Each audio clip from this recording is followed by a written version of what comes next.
Bienvenido a tu programa Testigos de la Fe. Tomadla, porque yo escojo todo lo que vos queréis. Tomadla, porque yo escojo todo lo que vos queréis. Si vives santamente, morirás santamente.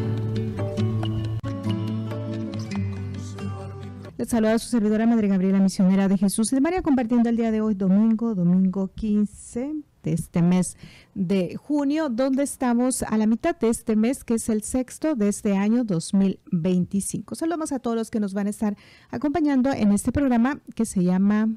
¿Cómo se llama? Así, Testigos, con el de la mía, Testigos de la Fe. Recuerden que es un programa donde hablamos de la vida de los santos que estaremos celebrando en el transcurso de esta semana. Y pues ya en este mes de junio estamos celebrando el mes del Sagrado Corazón de Jesús. Y el día de hoy, esta solemnidad a la Divina Providencia, a la Santísima Trinidad, que aquí la tenemos, ¿verdad? A la Divina Providencia, Dios Padre, Dios Hijo, Dios Espíritu Santo, donde hemos prendido ya la velita, aunque no sea día primero, pero hoy es la festividad de la Santísima Trinidad, la Divina Providencia. De igual manera, el día de hoy estamos celebrando al Día del Padre. Felicitamos a todos los papás en este su día, aunque sabemos que el Día de las Mamás siempre es más grande la celebración, pero de todos modos pedimos por los papás que todavía están vivos y el eterno descanso de los papás que ya han fallecido. En esta ocasión también quiero pedir por el eterno descanso de mi papá, don Juan Solórzano. Pues estamos iniciando este programa. Recuerden también que dentro de este mes de junio pues tenemos muchas festividades. Ya empezábamos la semana pasada con Domingo de Pentecostés, después de allí nos fuimos el jueves, para este jueves que fue el día de Jesús Sumo y Eterno Sacerdote. La siguiente semana, que va a ser en jueves, Corpus Christi, el cuerpo de la sangre de nuestro Señor Jesucristo. Después la otra semana, una después de la siguiente, sería el viernes, el día de la solemnidad, el Sagrado Corazón de Jesús. Y un día después, creo que es 28, al Inmaculado Corazón de María. Y luego el 29, que es domingo, pues San Pedro y San Pablo. Y aparte el 24, que nos faltaba, el nacimiento de San Juan Bautista. Así es, todo esto vamos a tener en este mes de junio. Algunos ya lo celebramos y otros, pues si Dios lo permite, para poderlo celebrar. Vamos a ver los santos que estaremos celebrando en el transcurso de esta semana. Recuerden que están conectados a través de nuestra página del internet www.montemaria.org, también a través del Facebook. Les saludamos a cada uno de ustedes que están a través de estos diferentes medios. Vamos con el del día de hoy, domingo 15 de junio, Santa María Micaela. El día de mañana, lunes 16, el profeta Eliseo. Martes 17, San Gregorio Barbárico. Miércoles 18, Santa Juliana de Falconeri. El jueves 19, San Romualdo. Viernes 20, San Juan Fischer. Y el sábado 21, San Luis Gonzaga, otro santo muy famoso también. Repetimos, el día de hoy, domingo 15, Santa María Micaela. Lunes 16, San Eliseo Profeta. Martes 17, San Gregorio Barbárico. El miércoles 18, Santa Juliana de Falconeri. El jueves 19, San Romualdo. Y el viernes 20, San Juan Fischer. Sábado 21, San Luis Gonzaga. Pues muchas felicidades a los que van a estar cumpliendo años, celebrando algo en especial en esta semana. Vamos con el día de hoy, domingo 15 de junio, Santa María Micaela del Santísimo Sacramento, fundadora. Micaela significa Dios es mi fuerza. Esta mujer heroica, que nació en Madrid, España, en el año 1809, tuvo que pasar por situaciones verdaderamente amargas antes de llegar a la santidad. Era todavía muy joven cuando murió su madre. Su padre murió también inesperadamente. Su hermano Luis padeció en un accidente al caerse de un caballo y su hermanita Engracia fue llevada imprudentemente por una niñera a ver la escena del ahorcamiento de un criminal. Y la joven, al ver esta escena, se enloqueció. Le quedaba una hermana, Manuela, pero ésta tuvo que salir al desierto porque los enemigos políticos de su esposo se apoderaron del gobierno. Recibió una educación muy seria, empieza un noviazgo y después de 3 años de amistad muy armoniosa y muy santa con su novio, de un momento a otro se alejan, porque sus familiares se lo han ordenado así. Entonces las lenguas maldicientes se dedican a hablar mal de Micaela. Ella en su autobiografía añade: en vez de hablar de esto con mis amistades, lo que hacíamos era llevar cuenta de los rezos que hacíamos y ver quién había rezado más. Su hermano fue nombrado embajador en París y después en Bruselas. Micaela era de familia de alta clase social. Ella tuvo que acompañarlo y entonces empezó una vida muy especial. Madrugar muchísimo para alcanzar a hacer sus prácticas de piedad, ir a la Santa Misa, comulgar y aprovechar la mañana para hacer obras de caridad. De mediodía en adelante se hacían banquetes diplomáticos, bailes, funciones de teatro, salir de paseo a caballo rodeado de gente de la aristocracia y mostrarse siempre alegre y sonriente a pesar de los dolores continuos de estómago a causa de una especie de cáncer que parecía devorarle el vientre. Ante tantísimos peligros para su virtud, lo que conserva en gracia de Dios a la joven y elegante Micaela era su comunión diaria, las mortificaciones que hacía y el haber encontrado un santo director espiritual, el padre Caraza. Una de sus mortificaciones consistía en que cuando iba a funciones de teatro, donde la gente se presenta muy deshonradamente vestida, ella se colocaba unos anteojos que por más que esforzara la vista no la dejaban ver lo que pasaba en el escenario. Mientras por las tardes y noches sentía que estar en las labores mundanas de la diplomacia, por las mañanas estaba visitando a los pobres, enfermos e iglesias muy necesitadas. Su familia era muy adinerada. Nadie podía imaginar al verla tan elegante en las fiestas sociales que esa mañana la había pasado visitando muchachas y ayudando a gente abandonada. Al volver a España, la invitan en Burdeos a una reunión en la casa del cónsul. Allí la esperaba el señor arzobispo para pedirle que hiciera de mediadora frente a unas monjitas que engañadas por un jansenista. Los jansenistas son herejes que dicen que quien no es santo no puede recibir ningún sacramento. Se habían rebelado contra el arzobispo. Micaela, aprovechando su admirable simpatía que le hacía ganar a las gentes, se fue al convento y obtuvo que las religiosas hicieran unos días de ejercicios espirituales. Y al final de esos retiros, las monjitas precedidas por Nuestra Santa hicieron la paz con el señor arzobispo. El padre Caraza le recomendó que al volver a Madrid se entrevistara con una dama muy santa llamada María Ignacia Rico. Así lo hizo, y entonces aquella caritativa mujer la llevó al Hospital San Juan de Dios, donde estaban las mujeres de mala vida que caían enfermas. La santa afirma que allí sufre el olfato, la vista, el tacto y los oídos, y que todos los sentimientos tienen allí ocasión para padecer.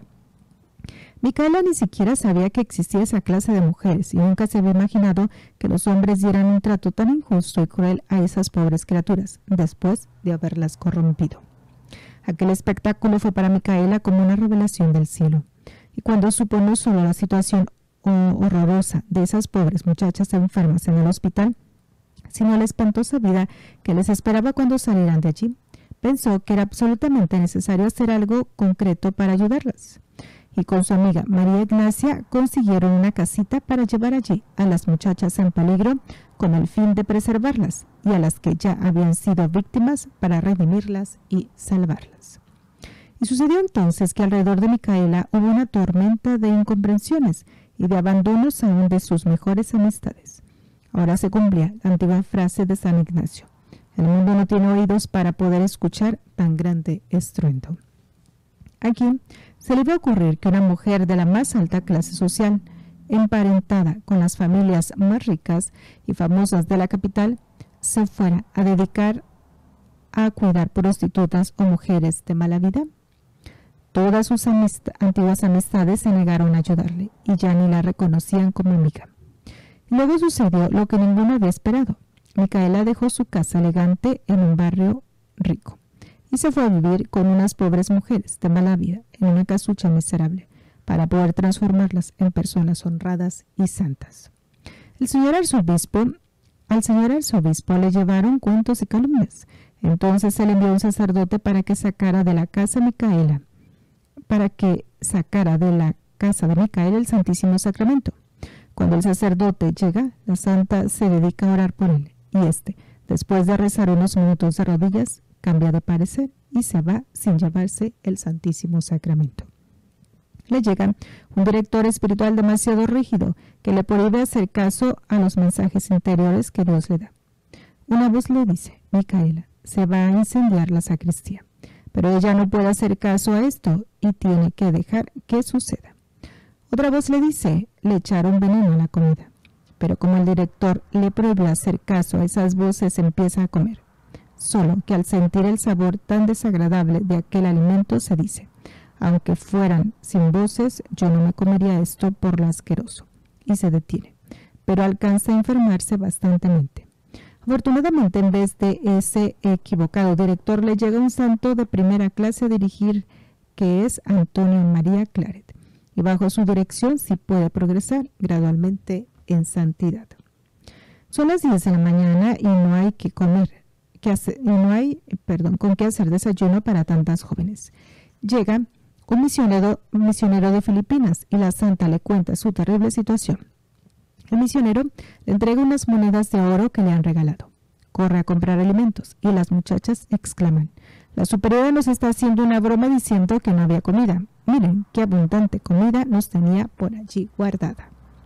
Cuenta Micaela en su autobiografía, dice: NN es una muchacha que me ha hecho muchos robos y me ha inventado cuentos horrendos, pero yo la sigo tratando con gran cariño como si fuera mi mejor amiga. Más adelante añade: la gente se vive inventando mil cosas malas que nunca he hecho y ni siquiera he pensado. Pero bendito sea Dios, que de lo malo que sí he hecho no sabe nada. Un día va a una casa de citas a rescatar a una muchacha de la cual tienen allá obligada. Le insultan, le lanzan piedras, le dicen todas las barbaridades que nunca había escuchado. Pero ella, sonriendo como si estuviera recibiendo honores, sale por entre la multitud infernal, llevándose a la muchacha y salvándola para siempre. La reina de España, que la apreciaba mucho, le invita al palacio a pedirle unos consejos. Entonces Micaela, que en otros tiempos era una de las mujeres más elegantemente vestidas de la capital, se va allá con vestidos viejos y desteñidos. Las damas de la corte se burlan de ella y ni siquiera le contestan el saludo, pero ella sale de aquel palacio muy contenta porque pudo practicar la virtud de la humildad. Una mujer mala le inventa tremendas calumnias. El obispo llama a nuestra santa y le lanza el regaño más espantoso. El director espiritual, el padre Caraza, le niega hasta el saludo. Micaela no se defiende. Ella recuerda lo que decía San Francisco de Sales: Dios sabe que tanta cantidad de fama necesito y Él me concederá la suficiente fama para que pueda seguir trabajando por las almas. Después saben que todo lo que había dicho eran calumnias y le piden excusas. Ella, mientras tanto, no había perdido la alegría ni la paz. El 6 de enero del año 1859, con 7 compañeras, funda la Comunidad de las Hermanas Adoratrices del Santísimo Sacramento, dedicadas a adorar a Cristo Jesús en Eucaristía, y trabajar por preservar a las muchachas del peligro y a redimir a los pobres, que ya cayeron en los vicios y en la impureza. Su comunidad se extendió por Barcelona, Valencia, Burdeos y ahora tiene 1.750 religiosas en el mundo y 178 casas. Y escribiendo a sus religiosas les decía: difícil encontrar otra fundadora de comunidad que haya sido más acusada, más calumniada y regañada que yo. Mis acciones le juzgan de la peor manera posible. Pero también podía repetir las palabras de San Pablo: poco me interesa lo que la gente está diciendo de mí. Mi juez es Dios. En sus casas coloca esta bella frase, un mensaje de Dios a sus religiosas para que no se desanimen por la pobreza y en las dificultades. Mi providencia y tu fe mantendrán la casa en pie. La Madre Micaela había estado socorriendo a los enfermos de la peste de tifo negro en los años 1834, 55 y 56 y había logrado no contagiarse. Pero en el año 65, al saber que en Valencia había estallado la terrible peste del tifo, se fue allí a socorrer a enfermos y se contagió de la mortal enfermedad. Al padre confesor le dijo: Padre, esta es mi última enfermedad. Y en verdad que fue la última y la más dolorosa. Calambres casi continuos, dolores grandísimos. El médico declaró: nunca había visto a una persona sufrir tanto y con tan grande paciencia y heroísmo. El 24 de agosto del año 1865, a las 12, abrió los ojos, los elevó hacia el cielo y murió. La enterraron sin ninguna solemnidad en una fosa ordinaria en el cementerio. Pero Dios la glorificó haciendo milagros por su intercesión, y hoy sus religiosas siguen salvando del pecado y de la perdición a miles de jóvenes en todo el mundo. Santa Micaela, tú que aprovechaste tu temperamento tan fuerte para dedicar todas tus energías a salvar las almas, haz que también nosotros aprovechemos las cualidades que Dios nos dio para lograr llevar muchas almas al cielo y la nuestra también. Amén. Pues allá le estamos celebrando el día de hoy, Santa Micaela.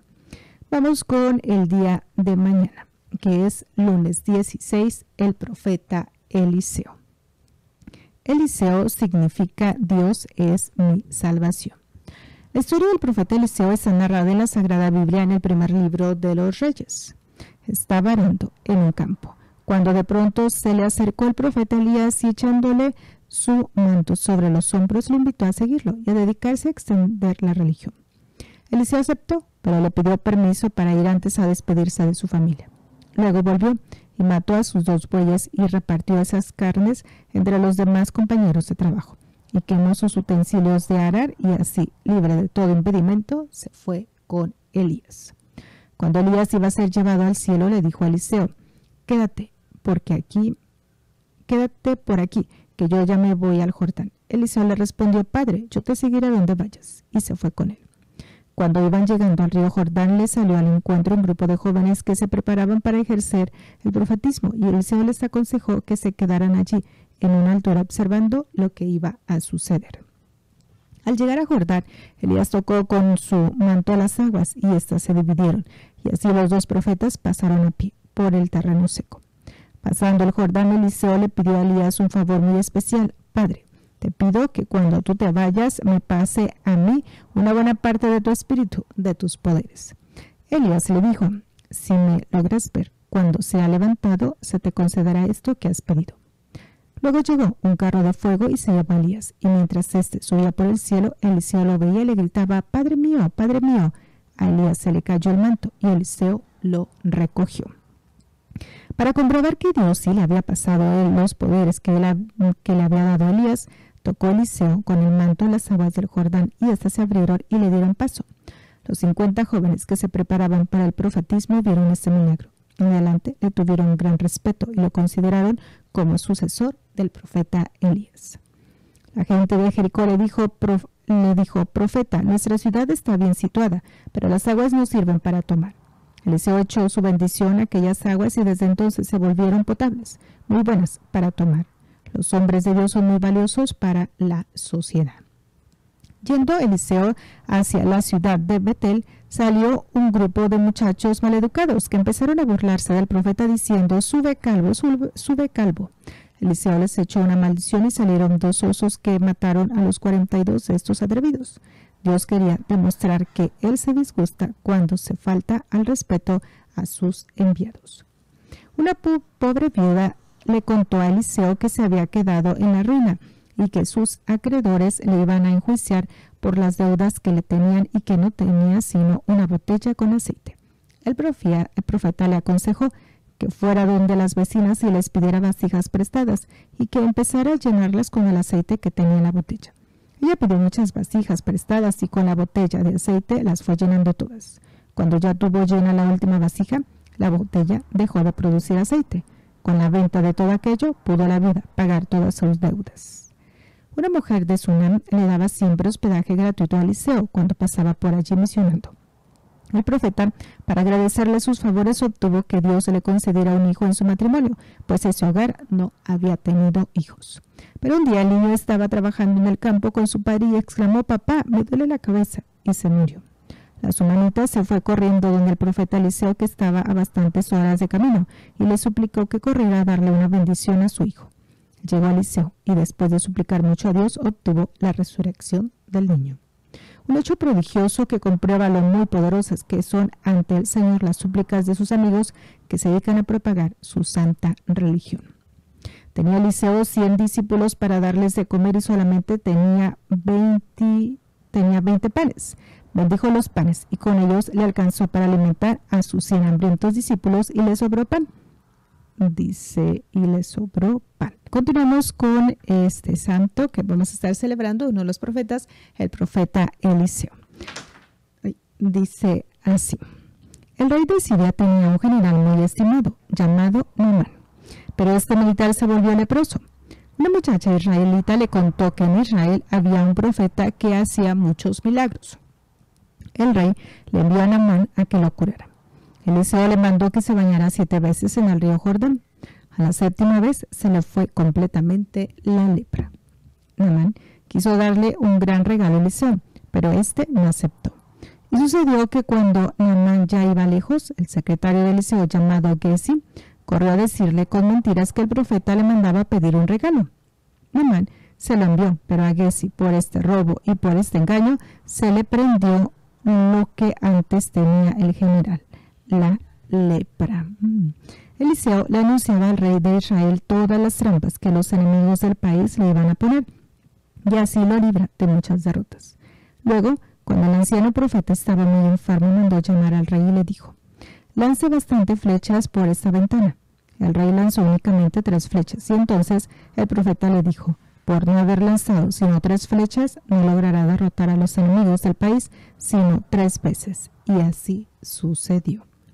Luego mandó a uno de sus secretarios a anunciarle al general Giezi que iba a ser rey, y esto se cumplió también. A Eliseo lo enterraron en una cueva, y bastante tiempo después unos hombres iban a enterrar a un muerto, pero al ver que venía un grupo de asaltantes, dejaron al muerto sobre la tumba de Eliseo y salieron corriendo. Y el muerto, al tocar la tumba del santo profeta, resucitó. Pues esta es la vida del profeta Eliseo. Vamos con el martes 17, San Gregorio Barbárico. Ese simpático santo nació en Venecia, Italia, en el año 1632.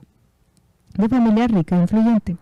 La madre murió de peste de tifo negro cuando el niño tenía solamente 2 años. Pero su padre, un excelente católico, se propuso darle la mejor formación posible. El papá lo instruyó en el arte de la guerra y en las ciencias, y lo hizo recibir un curso de diplomacia, pero el joven Gregorio lo que le llamaba la atención era todo lo que tuviera relación con Dios y con la salvación de las almas. Estudiando astronomía, admiraba cada día más el gran poder de Dios, al contemplar tan admirables astros y estrellas en el firmamento.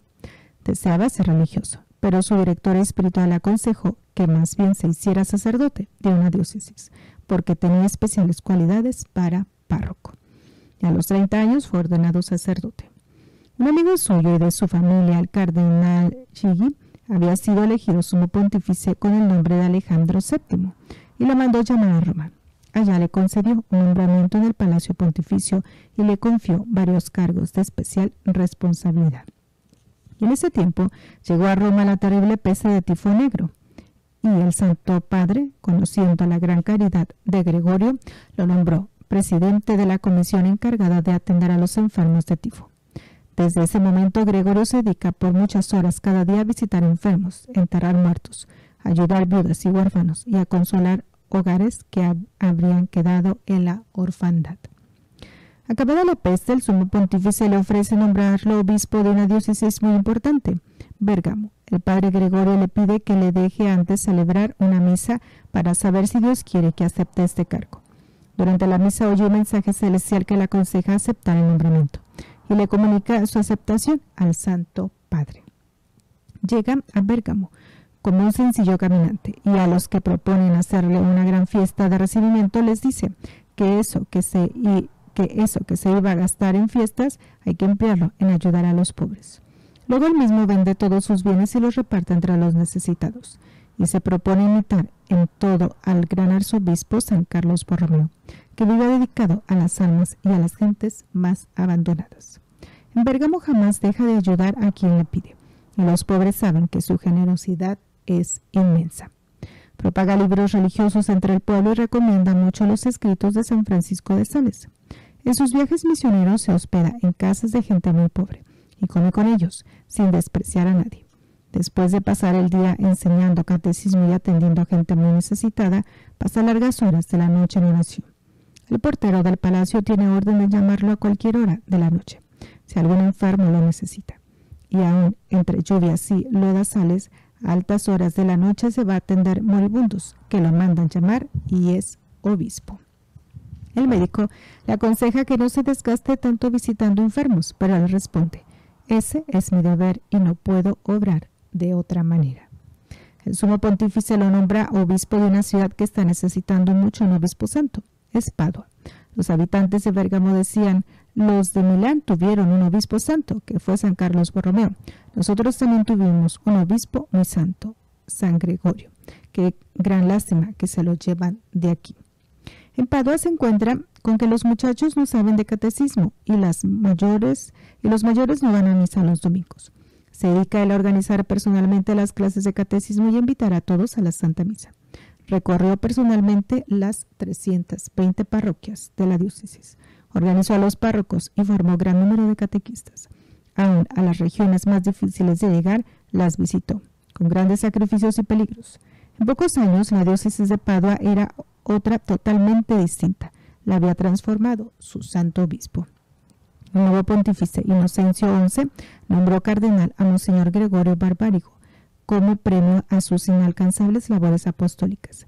Él siguió trabajando como si fuera un sencillo sacerdote. Fundó imprentas para propagar los libros religiosos y se esmeró con todas sus fuerzas por formar lo mejor posible a los seminaristas para que llegaran a ser excelentes sacerdotes. Todos estaban de acuerdo en que su conducta era ejemplar en todos los aspectos y que su gran generosidad con los pobres era no solo generosa, sino casi exagerada. La gente decía: Monseñor es misericordioso con todos, cuando el único con el cual es severo es consigo mismo. Su seminario llegó a tener fama de ser uno de los mejores de Europa y su imprenta divulgó por todas partes las publicaciones religiosas. Él andaba repitiendo: para el cuerpo basta poco, alimento y ordinario, pero para el alma son necesarias muchas lecturas y que sean bien espirituales. San Gregorio murió santamente el 27 de junio del año 1697. Dios nos mande muchos santos Gregorios más así, de generosos y buenos. Amén. Continuamos con la vida de los santos. Vamos con el día miércoles 18 de junio. Santa Juliana de Falconeri. Esta santa tuvo la dicha de ser sobrina de un santo, San Alejandro Falconeri, hermano de su padre, y de ser dirigida espiritualmente por otro santo, San Felipe Vinicio. Nació en Florencia en el año 1270. Su padre era riquísimo y había construido por su propia cuenta un templo en honor a la Santísima Virgen, de quien era sumamente devoto. Los papacitos habían suplicado por muchos años a Dios que les concediera descendencia y al fin consiguieron que les diera esta hija que iba a ser su gloria y su alegría. De joven era tan virtuosa que San Alejo le dijo a la mamá de Juliana: Dios no solo le dio una hija, sino que le regaló un verdadero ángel. De niña acostumbraba a pasar largos ratos rezando en el templo, por lo cual la mamá le repetía: si no concedes más tiempo a la costura y a la cocina, no vas a encontrar marido. Pero aquella amenaza no le producía ningún temor, ya que sentía una inmensa inclinación hacia la virginidad. Habiendo muerto su padre cuando era muy pequeña, la mamá y el tío le prepararon un honroso matrimonio, pero ella los llamó aparte y les dijo que había tomado la decisión inquebrantable de quedarse soltera y dedicar su vida a la oración, a la meditación y a la caridad apostolado. Tenía apenas 15 años. Bien preparada por su tío San Alejo, recibió del gran apóstol San Felipe el distintivo de terciaria de los siervos de María. Este distintivo era un manto sobre la cabeza. Ella siguió viviendo en su casa con la mamá, pero observando una conducta tan religiosa y tan santa como la de una fervorosa religiosa. A otras les agradó este modo de practicar la vida religiosa y siguieron su ejemplo. Todas llevaban como distintivo un manto sobre la cabeza, por lo cual la gente les llamaba las muchachas de la pañoleta. Creció el número de las jóvenes terciarias, dice así, y tuvieron que conseguir una casa para reunirse. Entonces, ellas eligieron como superiora a Juliana. Su asociación tomó el nombre de Siervas de la Virgen María.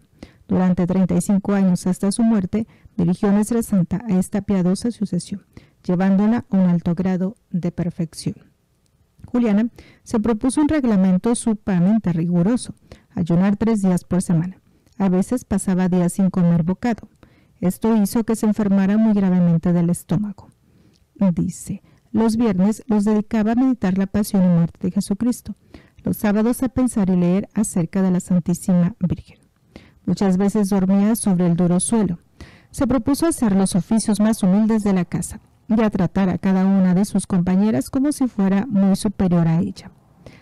Dice así: redactó para su comunidad un reglamento que fue aprobado después por 4 sumos pontífices.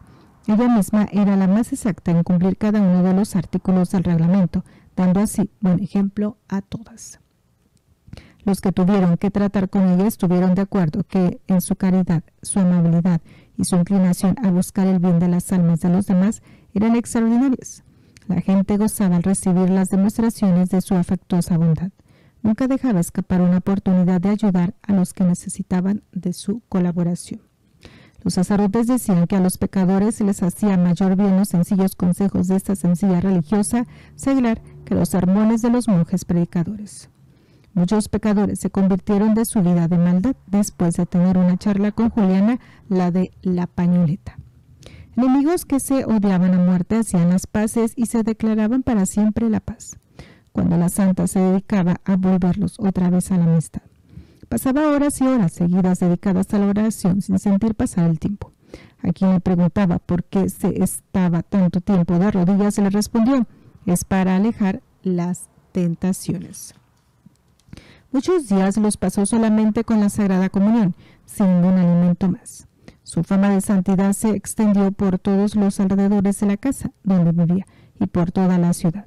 Y por medio de sus fervorosas oraciones consiguió favores especialísimos para quienes se encomendaban a sus plegarias.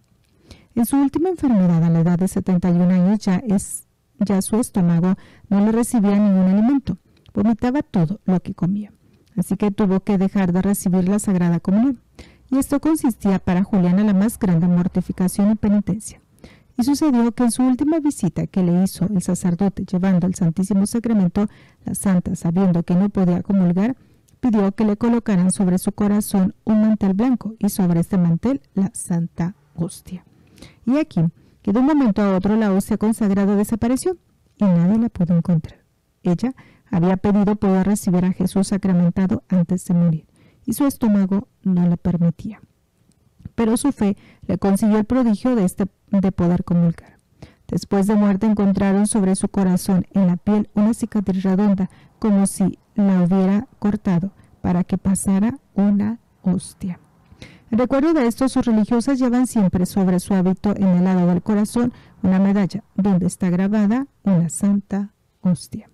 Tan pronto como la hostia consagrada colocada sobre su corazón desapareció, Juliana, con una expresión de inmensa alegría en su rostro, como si estuviera en éxtasis, murió llena de amor hacia nuestro Señor. En su sepulcro sobraron numerosos milagros y nosotros le pedimos a tan gran santa que nos obtenga de Dios que también a la hora de nuestra muerte recibamos con todo el fervor posible la Sagrada Hostia, donde está el cuerpo de nuestro Señor Jesucristo. Pues fíjense, la vamos a celebrar ella, Santa Juliana, el miércoles 18. Vamos lo que alcancemos del jueves 19, San Romualdo. Veamos, dice: en un siglo en que la relajación de las costumbres era espantosa, Dios suscitó un hombre formidable que vino a propagar un modo dedicado totalmente a la oración, a la soledad y a la penitencia, San Romualdo. Educado según las costumbres mundanas, su vida fue duramente varios años bastante descuidada, dejándose arrastrar hacia los placeres y siendo víctima de esclavo de sus pasiones.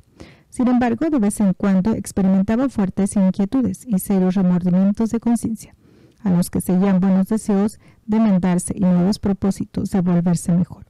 A veces, cuando se internaba de cacería en los montes, se exclamaba: dichosos los ermitaños que se alejan del mundo a estas soledades, donde las malas costumbres y los malos ejemplos no les esclavizan. Su padre era un hombre de mundo muy agresivo y un día desafió a pelear en duelo a un enemigo y se llevó el testigo a su hijo Romualdo. y sucedió que el Papa mató al adversario. Horrorizado ante este triste espectáculo, Romualdo huyó a la soledad de una montaña y allá se encontró con un monasterio de benedictinos. Y estuvo 3 años rezando y haciendo penitencia. El superior del convento no quería recibirlo de monje porque tenía miedo a la venganza del padre del joven y el duque de Ravenna. Pero el señor arzobispo hizo de intermediario y Romualdo fue admitido como un monje benedictino. Y le sucedió entonces al joven monje que se dedicó con tan gran fervor a orar y a hacer penitencia, y que los demás religiosos, que eran bastante relajados, se sentían muy mal comparando su vida con la de este recién llegado, que hasta se atrevía a corregirlos por su conducta algo indebida. Le pidieron al superior que lo alejara del convento, porque no se sentían muy bien con él. Y entonces Romualdo se fue a vivir en la soledad de una montaña, dedicado a orar, meditar y hacer penitencia. En la soledad se encontró con un monje sumamente rudo y áspero, llamado Marino.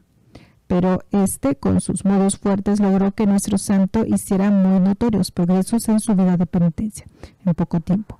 Y entre Marino y Romualdo lograron 2 notables conversiones, la del jefe civil y militar de Venecia, el duque de Venecia, que fuera a dedicarse a la vida de oración en la soledad, y el mismo papá de Romualdo, que arrepentido de su antigua vida de pecado, se fue a reparar sus maldades a un convento. Este duque de Ravenna después sintió la tentación de salirse del convento y de volverse al mundo, pero su hijo fue y logró convencerlo, y así se estuvo de monje hasta su muerte. Pues hasta aquí vamos a dejar, todavía nos faltaba bastante. También el viernes San Juan Fisher y el sábado también muy conocido este joven, San Luis Gonzaga. Pues hasta aquí vamos a dejarle, continuamos en unos momentos más con la celebración de la Santa Misa, recordándoles este mensaje: Dios es amor y te ama. Solo me asusta una cosa, conservar mi propia voluntad. Ellos ya están con Dios. Luchemos como verdaderos testigos de la fe para alcanzar nuestra meta. Gracias por dar tu vida a Cristo.